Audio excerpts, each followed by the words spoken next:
Hello and welcome to Enlightened Empaths, your community for the spiritually awakened. We hope you guys are having a great start to your week.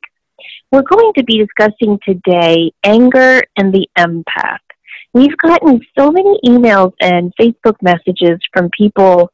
I guess on a show a couple of months back, I mentioned that anger is a really good thing and people need to see it as a positive.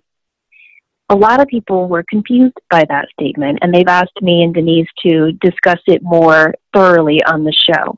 So that is our goal for this week's episode. We want to tell you about the positives of anger, but also how anger in particular affects the empath, and then move into strategies and tips for healthily releasing anger.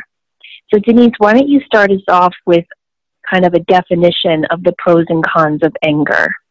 Okay, well, this is from Dr. Judith Orloff's book, Emotional Freedom.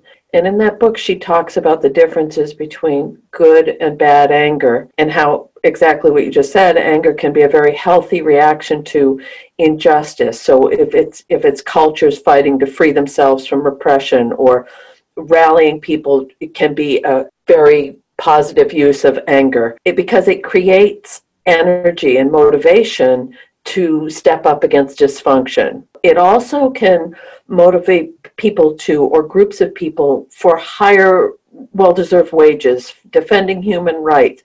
But on a personal level, it can be good if it's expressed in a focused, healthy way, rather than trying to punish or hurt people. So if you are coming from a place of strength and being proactive and standing in your truth with anger, rather than, volleying caustic or trying to cause pain. That's the key phrase there. That, I think, is the difference between the good anger and the bad anger on a personal level. Right, exactly. So what are some of the things she says about how it affects the empath?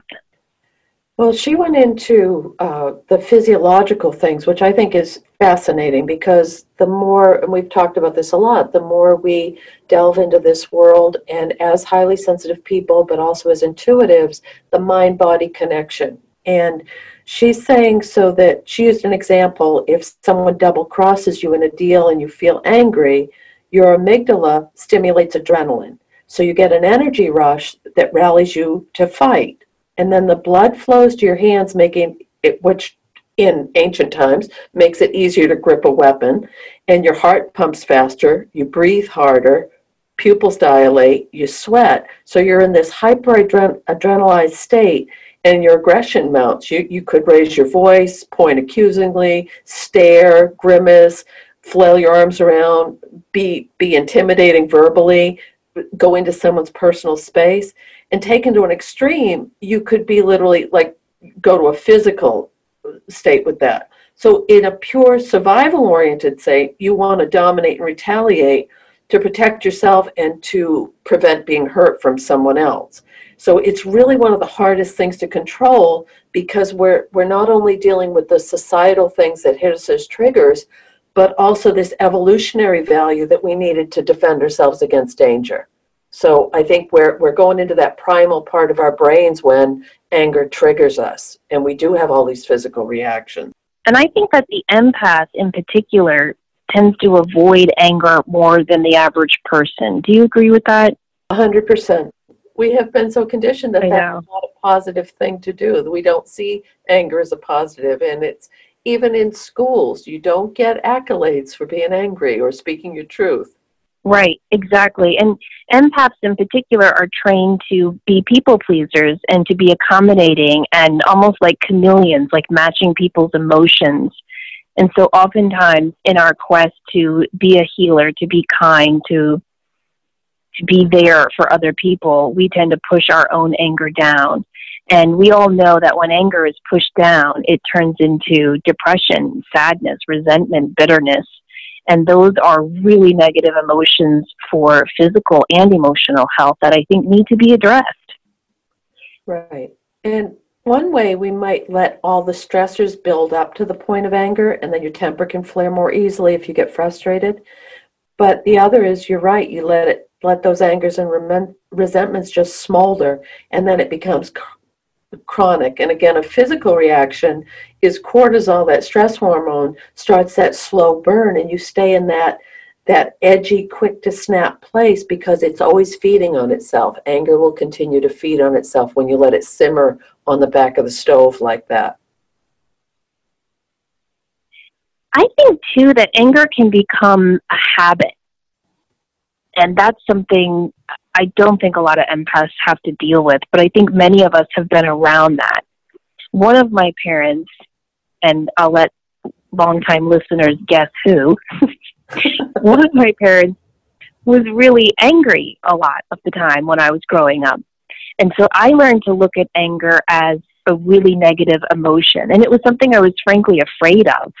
I didn't who enjoys being around angry people, but me in particular, my reaction to angry people in my life was to help them, to calm them down, to make them feel better. And in that process, I was hiding my own righteous anger.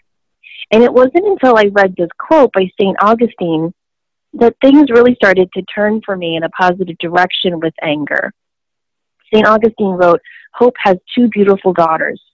Their names are anger and courage. Anger at the way things are, and courage to see that they do not remain as they are." And when I read that, I thought, oh, there is a good side to anger.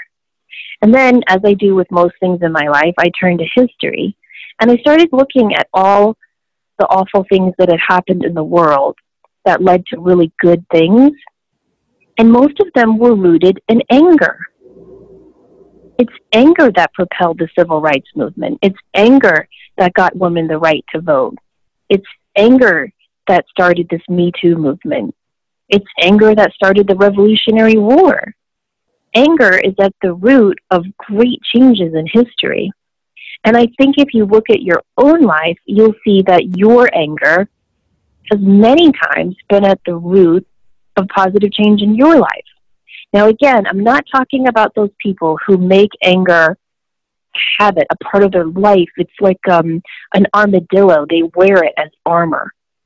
I think chronically angry people are really deeply ridden with anxiety and fear, and they use anger as a mask to hide their fear. But for most of us who don't walk around angry all the time, I really believe anger can be a motivating force in our life, because anger, it gives us a sense of control. It definitely energizes us. It drives us to achieve our goals. It can bring us hope and optimism, because usually if you think about what you're angry at, usually we're angry at something that isn't changing. We're angry at an injustice in our life. We're angry at the way someone is treating us. We're angry at something that is stagnant or blocked. And so it brings hope that with this anger, we can change it. Anger also reinforces our position. This is really important for the empath, because empaths have a habit of invalidating themselves, of questioning their feelings and emotions, because empaths are so used to feeling everyone else's emotions that we often have a hard time figuring out which emotion is ours and which is someone else's. But when we allow ourselves to get angry, it helps us to get in tune with our own righteous emotions. And this can encourage us to change and focus on improvement. Eckhart Tolle has a really good he has a quote that I've gone back to a few times in my life, and he said, where there's anger, there's always pain underneath. And I think pain is often a catalyst for anger for a lot of us, because we felt victimized, or we felt like we didn't have a voice, or we felt like or it came from a place of fear, or it could have been being verbally or physically in an abusive situation. And that will simmer and simmer and simmer and work into becoming anger. And again, back to the health issues, a lot of times if you have an illness, like if you suffer from migraines, or you have IBS or chronic pain, that can really, really be intensified by that constant tension that goes with holding anger back. And I'm not saying going to tear someone a new one, but just be aware of how your body is reacting to this. It can also impact your blood pressure, constrict your blood vessels. And you know how they'll say they had no history of heart attacks and someone will pass very quickly. Is there something more beyond that emotionally, like hidden anger or not expressing themselves, that cause that constriction? And our bodies are here to help us and to help us process this stuff. And when we start to feel a physical reaction or a tightness or a stress, honor that and see what is the emotion behind this. Not to the point of discount, not in any way, shape, or form discounting medical treatment. I think definitely if you have something, please go to the doctor, see a physician, see your practitioner, do what you need to do. But also, if you keep having a recurring thing and you find that it's connected with a bout of feeling like you can't find your voice or that you're angry about something, there could be a real connection with that, because a lot of stress-related ailments come from not speaking your mind and holding back. Just my humble opinion. Exactly. No, I think that's kind of a fact. We need to express our anger, and we need to do so, though, in a way that is gentle and kind. And I know that sounds like an oxymoron, but Thomas Paine has a really good quote to think about. He says, the greatest remedy for anger is delay. So when someone or something makes you angry, this has taken me way too long to learn, but I have finally learned this. I don't react in that moment.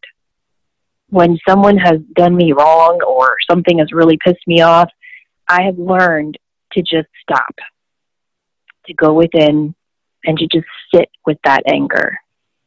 My knee-jerk reaction when I was younger was to react and to share my anger with the person. And then I would get in this debate, which would usually leave me emotional, and then I would lose all my facts. Do you ever do that when you're trying to share something with someone that's a righteous point, and then they attack you, and then I would forget all my reasons for defending that position? So I have learned to delay the response to my anger. Once I learned not to react in the moment, the next thing I moved to, which I also don't think is good, so I've stopped doing this too, but I used to pick up the phone and call 5, 10 people and share my anger with them. Not the person that had made me mad, but I'd call a friend and go, you're never going to believe what my boss did today, blah, blah, blah, blah, blah. And then I'd hear all of their responses, and I would take all of those into consideration.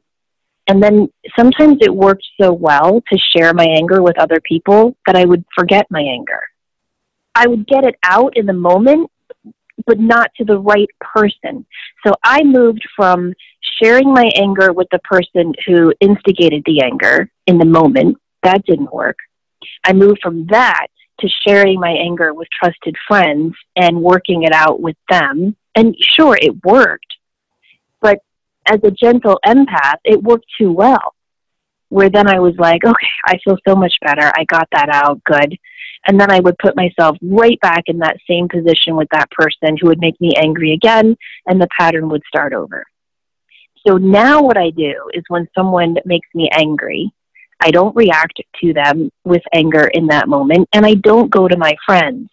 I go within and I sit with it, and I write it all down. That helps me a lot, because if you are an emotional person, which I think all of us empaths are, and you tend to respond from an emotional place, you will lose your facts. You'll lose the memory of why you are justifiably angry. But writing it down has really helped me to stay focused and centered, because once I write it down, it's like locked in my head. Then I choose the right time and place to discuss that anger with that person I'm having the anger issue with. Once you get to that place and you're ready to share your anger with the person who has initiated it, the other thing I've learned that has really, really helped is that therapeutic technique where you don't use the word you and you don't use those qualifiers always and never. So rather than saying, you always do this and you never do that, I will sit with that person and I will say, when this and this and this happened, I'm not sure if you're aware, but it made me feel X, Y, and Z. And then I just sit very quietly and I let them explain their position. And when they have exhausted themselves, then I share my position. That has worked really, really, really well for me in terms of processing and dealing with my anger. Do you do something like that? I do, and I think the benefit that I have with anger is having worked so many years with volatile, highly disturbed young people. So you can't really, you have to get to the place where you stay calm no matter what. And you just stay very calm affect. You don't show emotion. You just kind of keep it very even keeled. And I've been in some situations, like when I worked in a lockup facility and I worked in a residential treatment facility, that the client base were masters at getting a reaction out of people. They would work at that, and some of us may work with, or our own children, they know where our buttons are. So I had to really get so good at staying calm, even if on the inside I was a mess. Your point about, taking a step back and counting to 10, that's a wonderful skill for all of us, but it's also a really good skill to teach our children that are angry.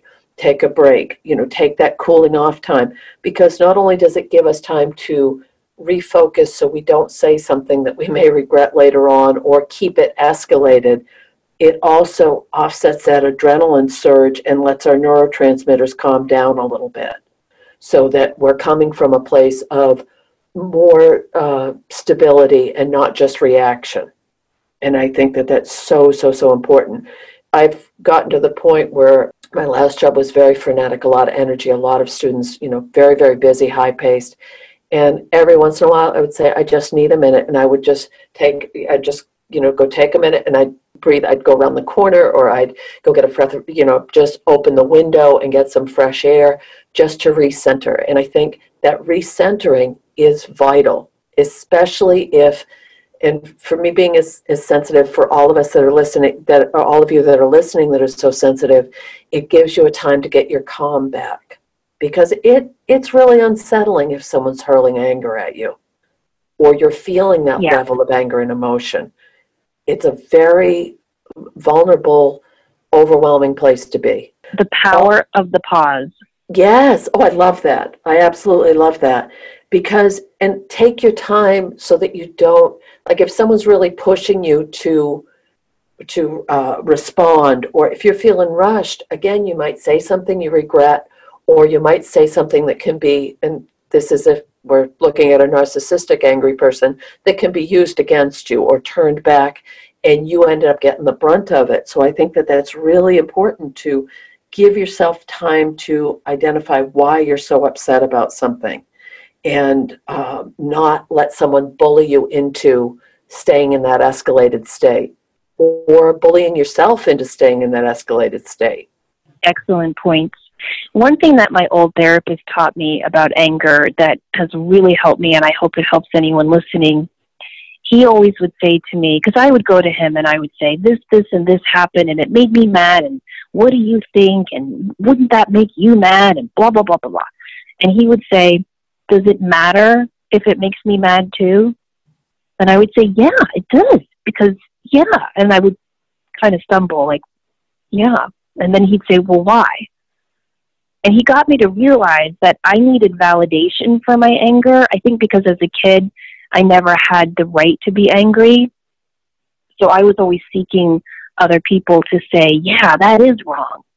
And he taught me that we never need to validate our feelings. Our feelings are real for us.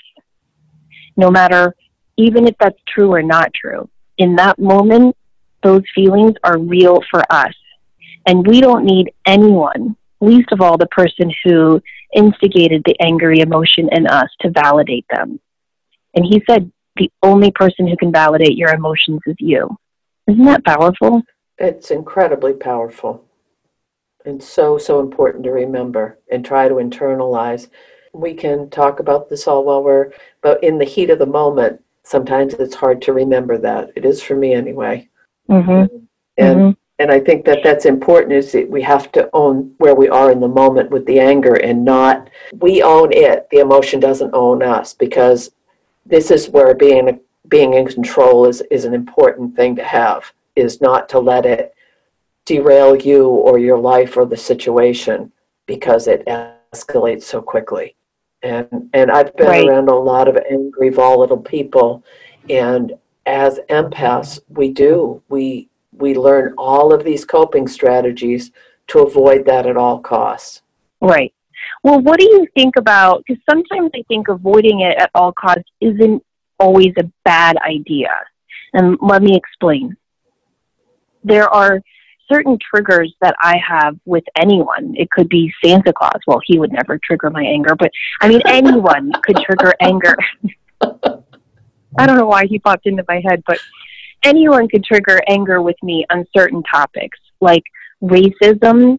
If someone says something racial around me, whether it's against an ethnic group or a religious group, I get really triggered and I get really upset. And I will spend a lot of time defending that race, that culture, that religion. Homosexuality is another trigger. If people are making jokes about gays or saying anything derogatory about them, I get really upset. I don't know. Those are the two things that really, really bother me. And I have been around racist people. I've been around homophobic people. And I have learned that it's not really worth it to engage them. It's almost like they get off on talking about it and seeing how much it hurts me. And so now if I'm around someone and they say something derogatory about a certain group of people, instead of putting them down or defending that group or showing my shock or hurt or anger or sadness, I just look at them and I'll just say something like, "I'm so sorry you feel that way," or "That's a unique perspective that I don't agree with." I think when dealing with narcissists, they call that the gray rock thing, where you don't react, you don't engage. And that has seemed to work better for me. What do you think about that in terms, I'm not talking about when you're dealing with your boss or your spouse or your sibling or your parent. I'm just talking about those general things that trigger you with someone who is really to the other side of the spectrum. What do you think about just not engaging them? I think that that's a wonderful skill to master, and our political climate right now is the perfect example. That is bringing up rage on both sides of the fence. People feel that in their soul, that their side is the right side. And if you don't agree with someone, rather than getting into a conflict about it or feel it, and I just think it's easier just to say exactly what you just said, just "That's interesting," or why throw yourself into that? The thing for me is, if someone is abusing a child or an animal, I get scary mad. I mean, I get scary angry. Yeah. And that is, it's just this primal thing that comes through with me, and I'm not quiet and reserved when that happens. So those are my triggers. And or if I'm driving in traffic, and then it's just, God forbid anyone ever tapes me when I am cut off in traffic, because it would be, "Oh, that's a $10,000 video right there," or I just completely lose my shit. Me too. But that's a scary thing too. A couple of years ago, I was at the grocery store in the parking lot with my girls, and I saw a man just berating his kid. He had the passenger side door open. The kid was in the back seat, and he was yelling at him. Do you ever see someone yell at someone and it's like the words are hitting them? Yes. It might as well be punches, just really inches from his face. And with my kids in tow, I don't know what I was thinking. I walked right over and I just said, "Is everything okay? Do you need any help?" And he reared back with his fist behind him, and I thought he was going to hit me. Mm-hmm. And he just said, "This is none of your concern," with so much evil and anger in him. And I said, "Okay." I said, "I will say a prayer for you both." And I went into the store and I told the manager to keep an eye on it. And my girls were like, "Mom, why did you do that?" And so what I did think, I probably should not have done that with my kids there, because this guy was clearly out of control. But yeah, those are anything with kids or animals, I do jump to the defense. But if someone is so set in their ways and they're just trying to trigger me because they like to be angry and spout awful things about people and groups, I usually now will just sit quietly and not say much. If they keep coming at me, then I have a series of facts that I just keep in my head.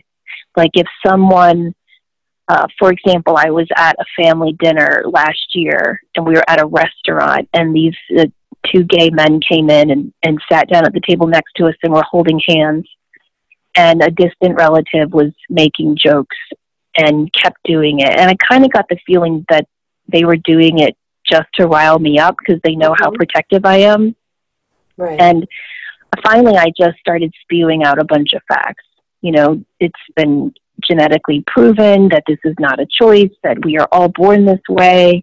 Every single animal species has homosexuality within it. It's a fact of life. And I just kind of used facts, and that did work, and that did shut them down.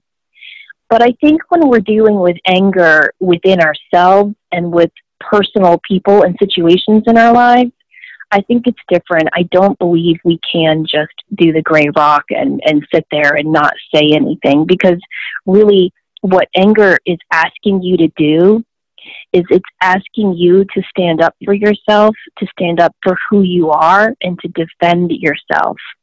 And sometimes I do think that is worth it. And I think it needs to be expressed and shared with the person who is spewing their anger onto you. Now, there's a point, though. There's a point where that needs to stop.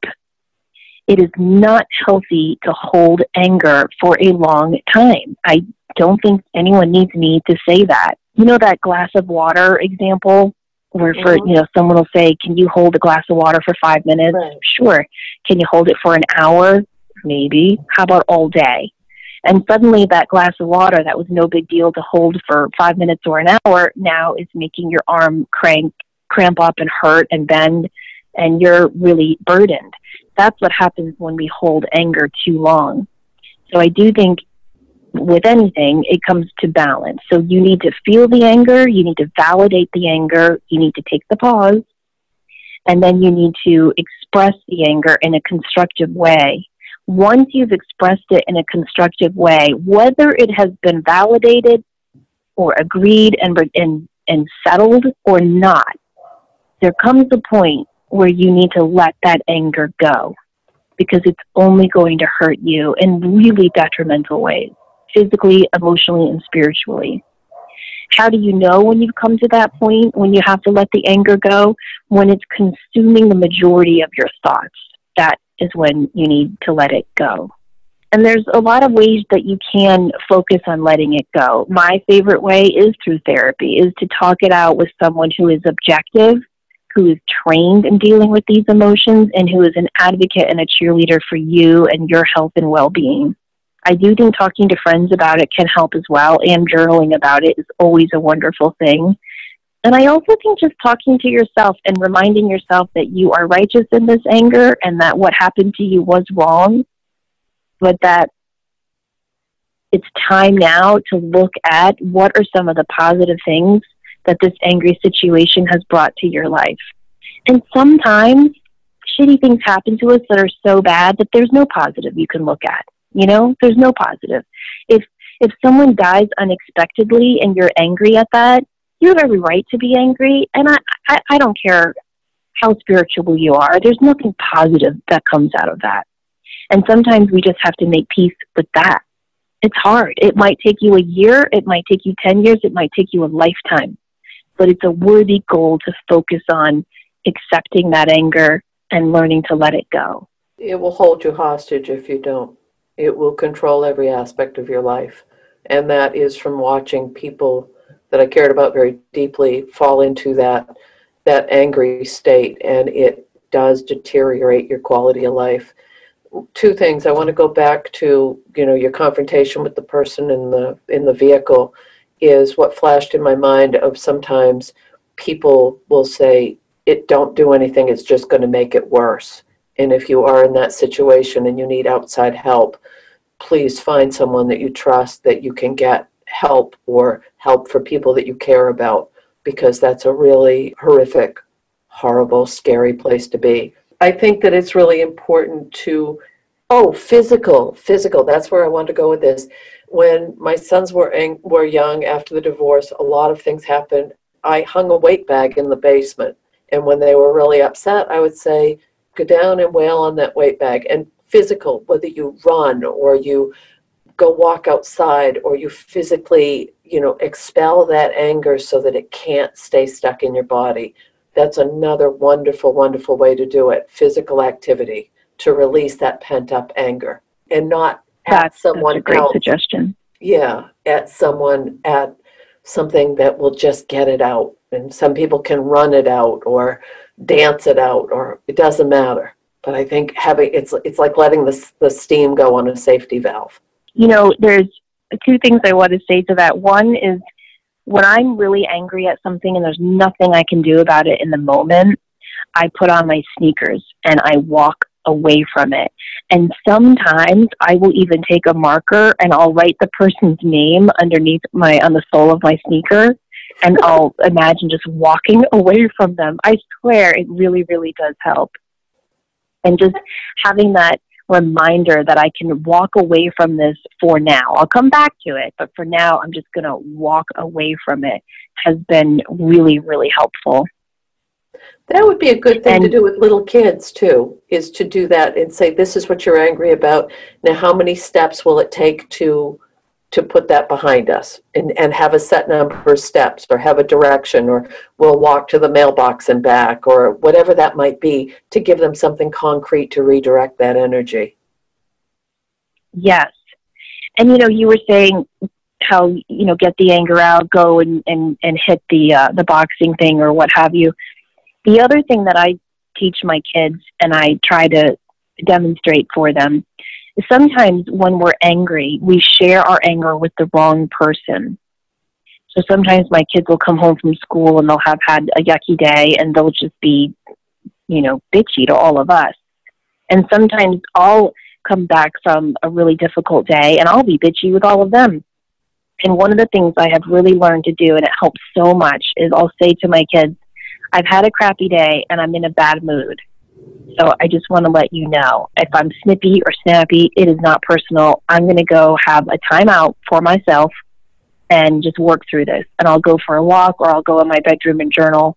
And I taught my kids to do the same thing. If they come home snippy and snappy because of something they're angry about, I'll say, you have every right to be angry. You don't have a right to project it onto us. So take a little time out, go for a walk, get on your bike, and we'll deal with it and talk about it when you get back. Those are wonderful skills to give them for their life, so that they have a concrete way to deal with it and not internalize it. That's perfect. Well, and also to identify it, to say, I'm in a bad mood, I'm angry. I think that's very empowering, and it helps to validate our emotions. We have every right to be angry when certain things happen to us. That's okay. We don't always have to put on this smile. But I think when we're trying to deal with conflict, so if something's coming at us and we're escalated, the person we're talking to is, or there's that tension between two people because of the anger, sometimes our empath side will kick in, and we're so afraid of hurting someone's feelings because we know what it feels like to be cut to the quick, or we don't want people to be angry at us, so we'll subdue, or we'll shut down, or we'll, don't worry about it, that was my fault. It's not worth getting upset about because it's so damn uncomfortable.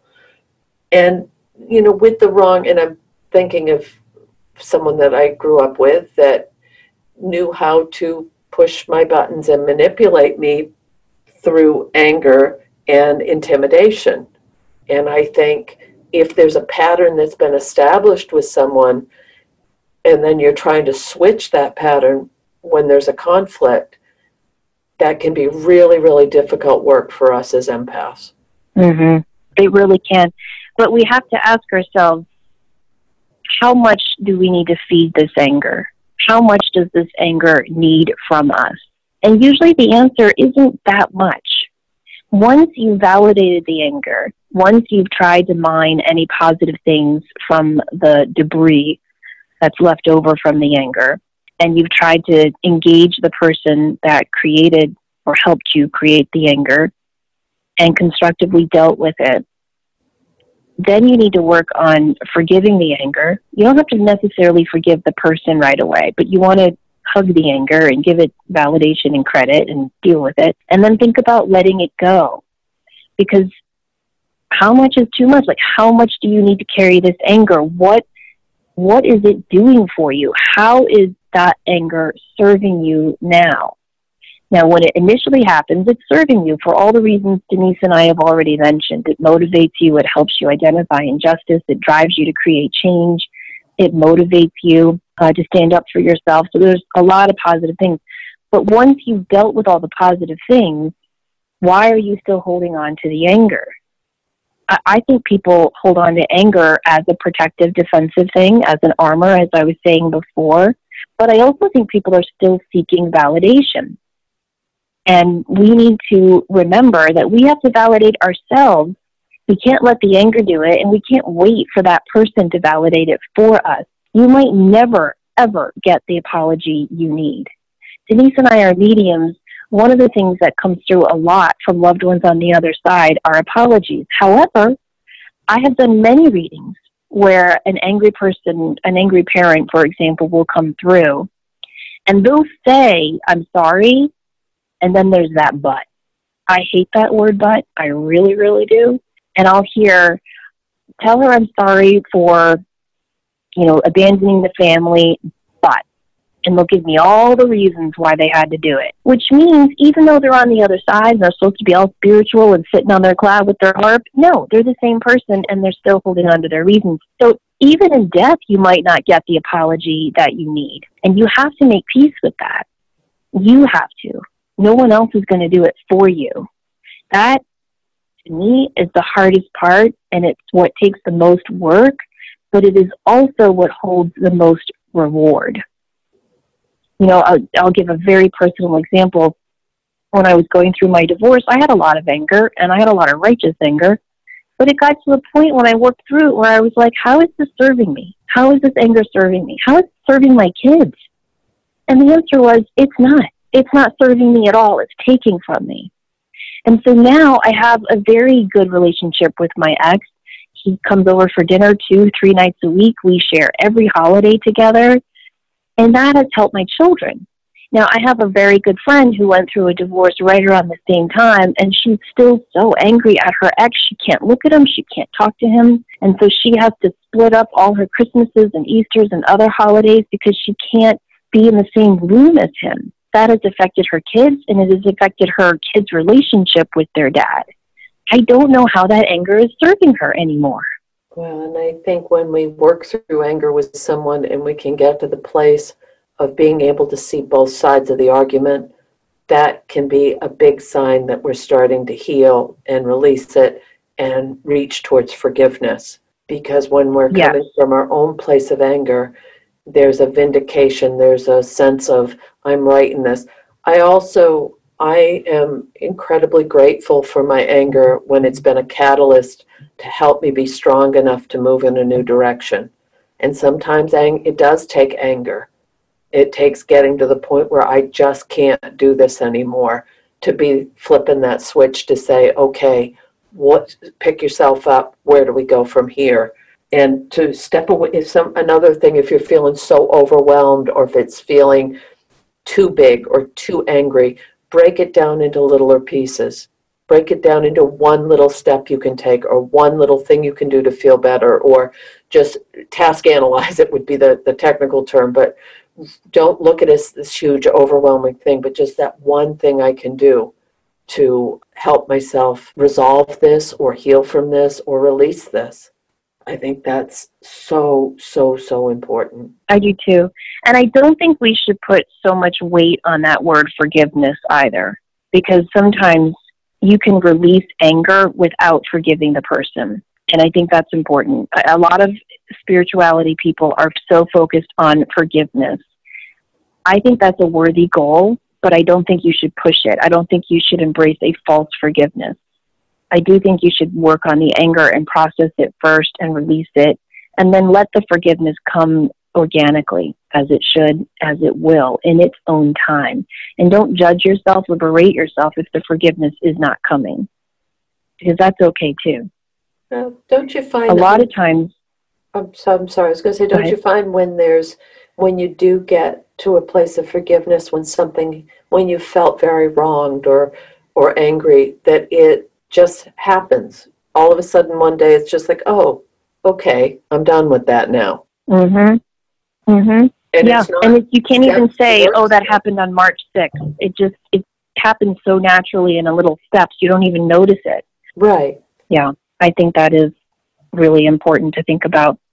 Now, a lot of empaths tend to avoid anger, as we were saying before, because we don't want to incite anger in others. And something I want you to think about, if you're dealing with an angry person, they're going to be angry anyway, right? So you might as well stand up for yourself and share your own valid emotions and experiences. I don't think there's really any time when we need to swallow our anger. Yes, the power of the pause that we mentioned before is crucial, and we do need to engage that. But you can be spiritual and angry. The two seriously can dance together. So many people in the metaphysical community have this fake, illusionary belief that you can't be spiritual if you are angry. If you look at any of our great teachers, they were angry. Jesus Christ got angry. Remember him flipping over the tables at the temple?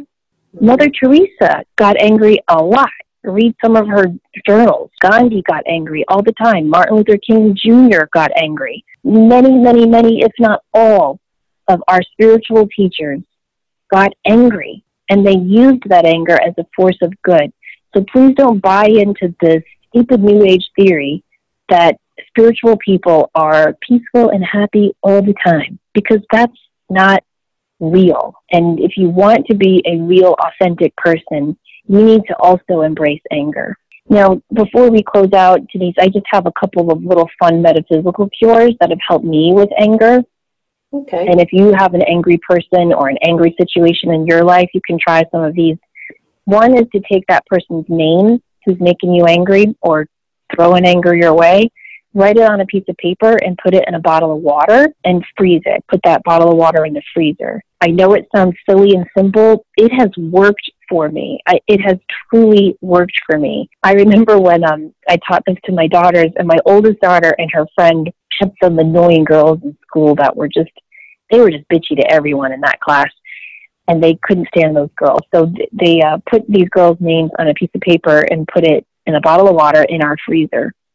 And during the hurricane, when we lost power and everything melted, I didn't even know they had done this. So I didn't know there's these 2 bottles of water with these names in them in my freezer. And I threw everything away when we did get the power back on and blah, blah, blah. And a week into it, my daughter was like, those girls are being so annoying again. I don't think that paper thing is working. And I was like, oh my gosh, no, it melted and I threw it away. I didn't know you did that. You have to do it again. So I've seen it work in my own life, and now I've seen it work in my kids' life. So try that. It does work. Another good thing to do is to take a little bowl, a little Tupperware bowl is what I usually use, like the kind that you put spices or salad dressing in, and fill it with sugar and a little bit of cinnamon, and you put that person's name or that situation that's causing you anger in it. And you just simply say, with sugar and spice and everything nice, this person is now surrounded by goodness and sweetness. And that will help to sweeten and calm their anger. You can also take a cactus plant, just a small one will do. And you know how they come in the little plant containers? Just pull it out of the plant container and write that person's name or situation on a piece of paper and put it underneath the root ball of that cactus, and then bury it or plant it or keep it on the outermost edge of your property. So, for example, my mailbox is at the edge of my property, so I usually would just put it in front of my mailbox. And the needles of the cactus are said to deflect their energy from affecting yours. That works really, really well. If, let's say, you have an angry neighbor who's just annoying and causing you issues, you can go to a craft store and get one of those tiny little mirrors. They sell them in bags for like $2.50. And you can just glue one of those tiny little mirrors onto the outside wall or tree of your house that faces theirs. And that's an old feng shui cure that is said to deflect their negative energy back to them. And then, of course, there's always my pink light technique that has worked for me and always works for me. And that's where you just visualize the person or the situation, whether it's past or present, and you just surround it in pink cotton candy. If you can't visualize that, you can wrap them in pink insulation. But something that is thick and has form and weight to it and is pink. And that has been proven to soften their aura and their energy and their anger. And it helps them as well, which is really, really nice. Because that's something I want everyone to think about too. These people in our life who are angry or causing anger in us, it's got to be awful to live in their head. Mm-hmm. You know, to be that angry and negative all the time, I can't think of a worse punishment. That's got to be terrible. And so as healers and intuitives and empaths, I think we should be focused on sending them healing energy as well. And that pink light technique helps to do that. Those are very helpful little tips and techniques that we can all use. I have so many. There's a lot you can do. Like you can get a little box and glue mirrors to the inside of it. Actually, there's a lipstick you can buy at Ulta that comes in a mirrored box. That works really, really well. And then you can put that name or that situation in the box. And then the mirrors are said to keep the anger with that person so that it doesn't come out to you. There's a lot of little metaphysical things you can do. I think that really and truly any of them will work. It's the intent that you put behind it. If you're doing a metaphysical cure to make them feel their anger or to have them have any type of justice or revenge for their anger, the intent behind that is just as negative as their anger. And that's always going to backfire on you. So any prayer or ritual or metaphysical cure that you do to deal with your anger and an angry person or situation, I believe it will work if your intent is one of love and healing for both you and that individual or situation, because ultimately that is our goal. Right. Cause no harm. That's right. Exactly. So we hope this has given you all something to think about and chew on with your own anger. I really want people to take away from this that you can be a spiritual empath and be angry as well, that the two can go hand in hand and many times should, because as empaths, we are here to stand up for injustices. We are here to help bring healing and light to the world. And sometimes we can only do that by being angry at something that is wrong and unjust. So we have a right to be angry. We have a right to validate and express our anger, but we also have a responsibility to heal and release our anger. And we hope this little episode has given you some ideas to think about that in your own life. Do you want to tell them about our webinar coming up before we close out? Yes, on May 30th, the Thursday evening, 7 to 8 p.m. Eastern Standard Time, we're offering a free webinar to just introduce you to our Mediumship 101 course that we'll have available starting in June. So if you're interested, you're on the fence about whether or not you'd like to take the class, you're not familiar with how Zoom works, this will be a chance to get an overview and also to have any questions answered. We've had quite a few people sign up already, but if you are interested, you can sign up through our websites and you can reach Samantha at samanthafay.com, or my website is thegratefulmessenger.com, and we'd really love to have you join us. Yes, I'm looking forward to seeing everyone. It's going to be fun. So many of the people that have signed up are names that are brand new to me. So it's always nice to see familiar faces, but it's just as nice to get to meet all of our new listeners. So it's going to be a really fun but informative evening as well, and we hope you guys can join us. Don't forget, if you like our show, to please tell a friend or take a moment to subscribe, rate, and review our show on iTunes. You can also find us on YouTube and Spotify, and please start to connect with us on Facebook. Oh, Denise, someone sent us a message on Facebook, and she said, I often have a lot of questions that I would like your feedback on, but I would also like other listeners' feedback on as well. Is it okay to post on your page? Mm-hmm. And I said, yes, that's the whole reason why we created the page, and nobody does that. And I thought, well, maybe nobody does that because we never mention that. So Denise and I, we created that page to really help foster more of a community of enlightened empaths to share and connect with each other. So if you have a question that you want other listeners to jump in on, or if you have just something you wanted to share, a quote, an article, please use that page as your own as well and post questions. And if you all are scrolling through and you see a question a listener has posted and you want to say, yeah, me too, or I've been through that and here's what worked for me, we really want this to be an interactive Facebook page, not just this is me and Denise talking to you. Right. So please feel free to share on that Facebook page.